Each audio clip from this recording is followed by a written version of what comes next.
আর যদি তোর ভাই ঠিক বলে তাহলে মনে কর তোর কপাল খুব খারাপ রে ভাই। আর সে যদি তোর সাথে বেইমানি করে তাহলে কিন্তু তুই পথের ফকির হয়ে যাবি।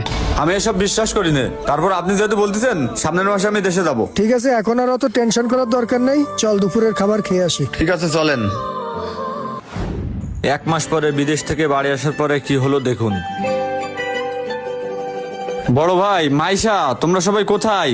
ভাইয়া দেখো, আমি দেশে চলে আসছি। কি ব্যাপার শাহ আলম, তুই হঠাৎ করে না জানিয়ে দেশে চলে আসলি? কি বলেন ভাই? আপনি জানেন না আমি দেশে আসবো? তো মাইশা আপনাকে কিছু বলেনি আজকে? না, মাইশা তো আমাকে কিছু বলে নাই। মাইশা তো কালকে রাত্রে। কি হয়েছে ভাই মাইশার? হ্যাঁ, মাইশা কি অসুস্থ না ওর কি কোনো সমস্যা হয়েছে? কি হয়েছে ভাই, কিছু বলেন। আপনি কোনো কথা বলতেছেন না কেন? বলেন কি হয়েছে?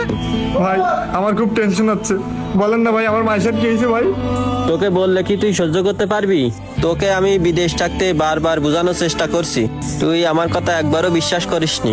তুই সব তোর বউয়ের কথা বিশ্বাস করেছিস। আরে ভাই আপনি কি বলতেছেন আমার ক্লিয়ার ভাবে বলেন।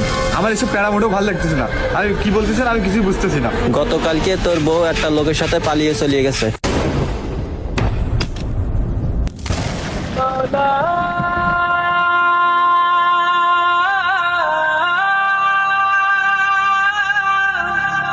তোকে আমি আগেই বলছিলাম বউকে এত বিশ্বাস করিস না। এখন তুই কি করবি?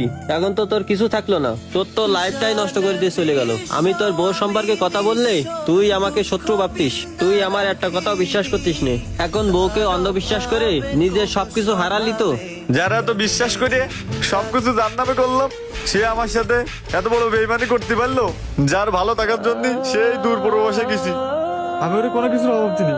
ওর যখন যেটা লাগছে, যখন যত টাকা চাইছে আমি সাথে সাথে দিছি। তারপরেও কোনো আমার সাথে এত বড় বিশ্বাসঘাতকতা করে আমাকে ছেড়ে চলে গেল। ঠিক আছে ভাই থাকেন, আমার আর কিছু বলার নেই।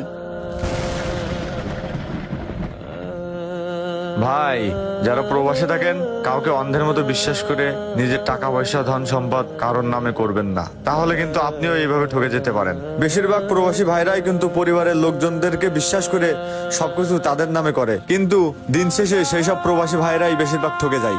তাই সময় থাকতে সতর্ক হওয়া উচিত। ভিডিওটি ভালো লাগলে অবশ্যই শেয়ার করবেন।